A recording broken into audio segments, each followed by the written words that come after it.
Hello there and welcome to the GITEX Techwaves Podcast, bringing you the latest trends and innovations from the shifting tides of tech worldwide. Now, I'm Georgia Tolley and today we're broadcasting to you from GITEX Global, the biggest tech show in the world. It's currently ongoing around us in Dubai World Trade Center. And I'm delighted to say we've got an amazing guest who's joined us in the studio. Ekaterina Serban is Vice President of Privacy and Information Security for Bosch in Germany. Now, of course, you'll know Bosch. They are the world's largest automotive supplier. And we have a fascinating topic today. We're going to be talking about the privacy paradox, balancing convenience and security. Ekaterina, thank you. Welcome to GITEX Techwaves. My pleasure. It's so good to have you with us. And I suppose what we're going to start with is this idea of this privacy paradox. I'd love you to explain what it means and why it's becoming such a central issue in today's digital world. Thank you for that question. I really love the word paradox, right? Because this is for me kind of the trade-off, the privacy versus convenience. We talk a lot about that, right?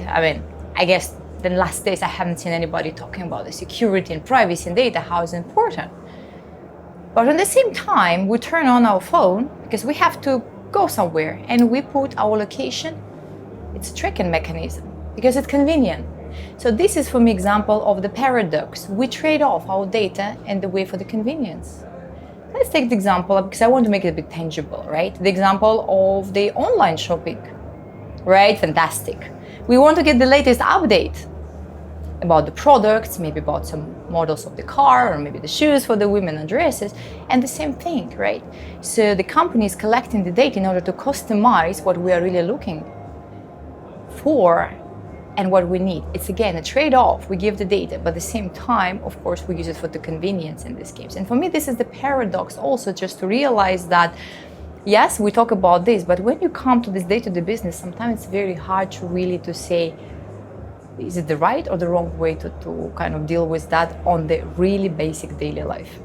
Yeah, I'm very worried about my privacy online. I have various sort of mechanisms in place to ensure that, for example, people can't see photographs of my children, although I do put pictures of my children online. I have those privacy measures in place. And yet, you're right, I willingly trade my data about my shopping habits, about where I live, about where I'm traveling to on a daily basis in order to get to those places and to get the products that I want. I would say I'm a private person, but maybe what I say is different to what I actually do. Why is that disconnect, do you think? I don't think so. It doesn't matter if it's private or the business and stuff. As soon as and as long as we have a human behind that. You gave me example of your child right now, right? So the same is trade-off, because I see a lot of parents posting in the Instagram. So let's touch on the social media, right? So we think, okay, who's gonna look at me, right? But we do the trade-off because we want that our relatives, our friends, they see our kids. So we post just because we think somebody will like it. So we do kind of the trade-off. But I tell you what, nowadays with all the technologies and what we see, the topic of using the AI and collecting the data of the kids in the photo, it started to be one of the biggest, actually, the crime topics. Because all this data, you never know how it's going to be used. And this is always, when I talk to the parents, I always say, please do not post the pictures of your kids, because with the modern technologies, I know you want it for the good, right, as a private person. But on the other hand side, there is a, let's call it other side, who's using these pictures that you think nobody would be interested in that for completely different purposes as well. And this is very, very big concerns, because we touch about, for example, the kids, because I'm also mom of two girls. So for me, this topic is very, very close as well. So, but this is the example that we do have the trade-off, this paradox as well. And if you see people who are working in IT industry, we still do those kind of things. And another example also is really how we make sure that the people actually aware about that.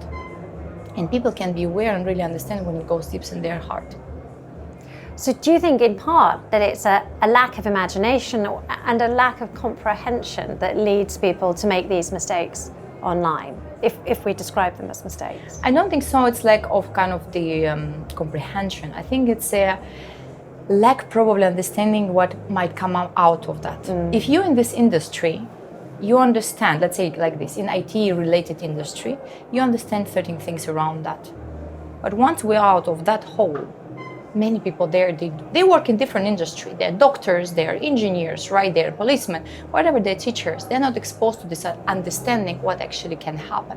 And that's why for me it's important again in talk to explain it to the people, to the customer on the language that they can digest and relate to their lives, to their values, and how actually if I share my data can maybe impact on my life, on the life of my beloved one. I give you example, for example, of the Apple company, where they did the privacy and cybersecurity of the part of their products. If today you download any and you have the iPhone, the Apple product, immediately you can see the first message would come up, do you want to be tracked?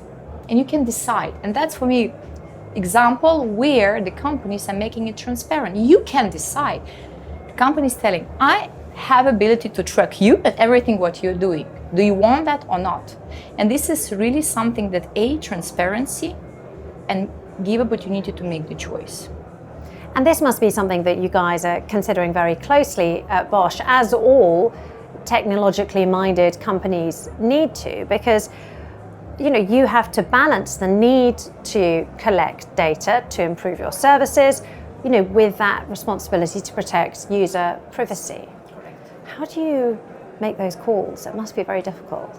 It is, because we are quite a big company. We have 420,000 employees worldwide with 92 billion sales revenue. And our business divisions are way different, right? From the automotive, consumer goods, industrial service. So it's, and everywhere it's a different topic. It's and everywhere different purpose of collecting the data. Where when I'm talking about the consumer good business, for them it's a major kind of model, right? Because they want to know what customers, so they collect the data in order to know what the products customers want.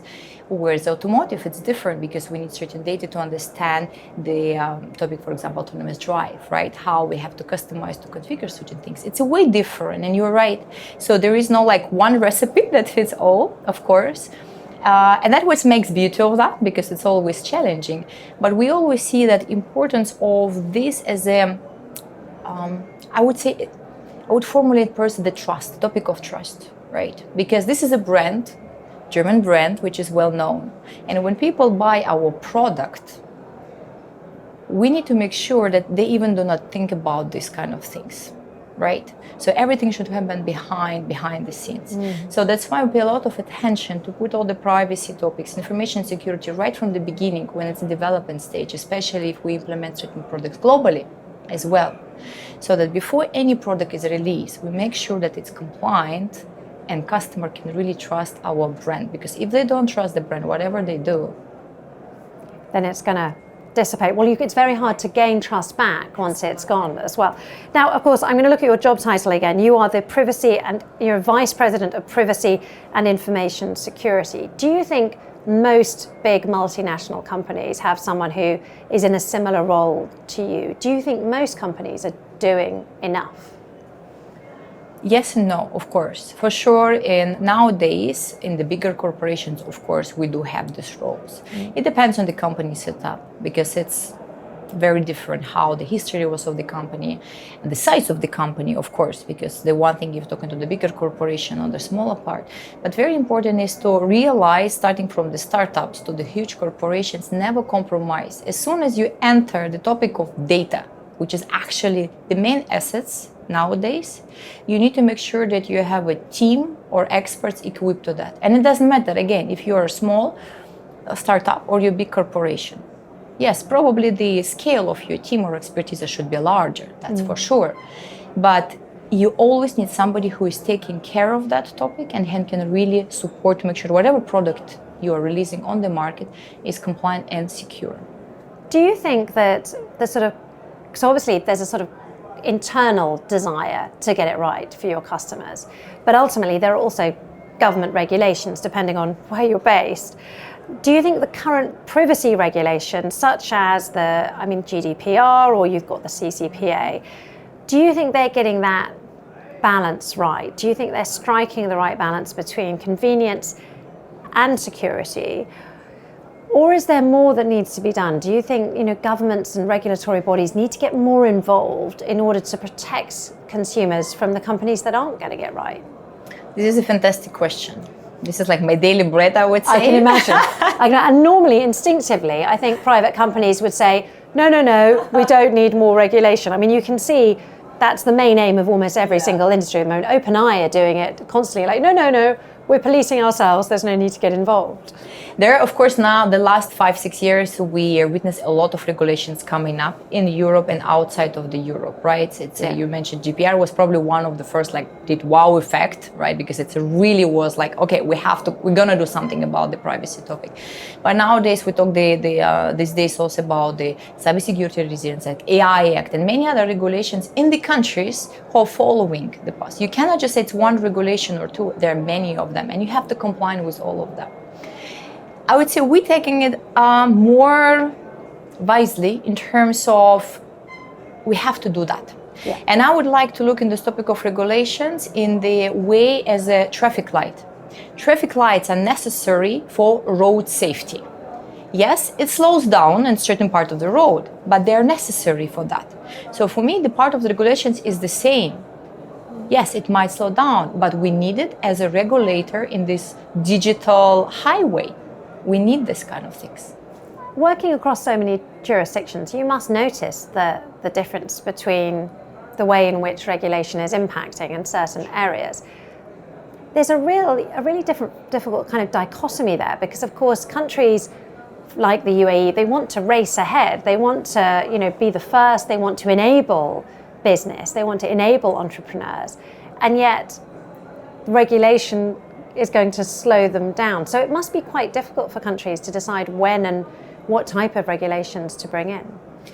Absolutely, of course. But I think behind it, it's actually the way how country is developing, right? And the history. Because if you look in Europe, Europe was historically, and if I'm talking about Germany, quite conservative. And you can see also Germany played quite an important role in setting up the regulations in the European Union.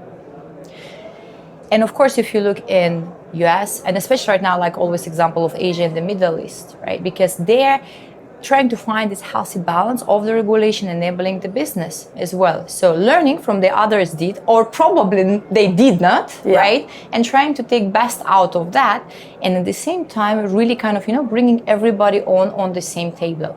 So, and I foreseen that will come even more, right? Because countries kind of need to support each other, because there is no more like Europe, Africa, whatever we're talking about the products. So it's always global presence for most of the companies, and means that you have to collaborate on the government level on that matter. So I think the next couple of years we will see more and more those kind of things coming up from the various countries. So my last question, and it very much has a sort of global perspective as well, because we are seeing such fast advances in technology such as artificial intelligence, and as a consequence we're seeing a lot of emerging companies, coming up through the ranks. What role do you see these potential emerging technologies play in this?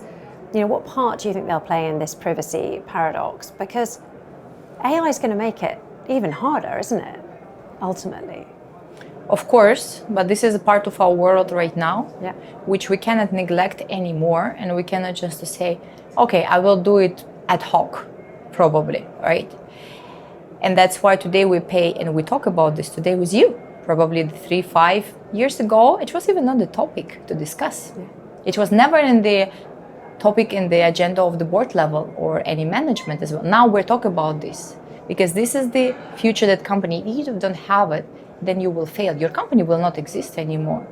So that's why for me this topic of the privacy, cybersecurity, I truly believe it's not something that we have to say, we need to discuss about it, we need to enable. No, it should be part of the DNA of the company. Right? When we're dealing with the suppliers, it's normal to set up the contract with them, right? To regulate our relationship. It should be the same with any privacy related stuff. Whatever we set up in a relationship, it should be automatically part of that as well. So it's still the way to go. I think it will take a couple of years that it will be like normal DNA, and we will not pay so much attention on that it will be part of our day-to-day life, but it will take time, as I said. Really interesting conversation. Thank you so much. My pleasure. For your time. Really lovely to have you here in our GITEX Techwaves podcast. That was Ekaterina Serban. And for more amazing interviews just like that, make sure you subscribe to our podcast, and you can find out more about our next episodes if you follow us on social media as well at GITEX Global.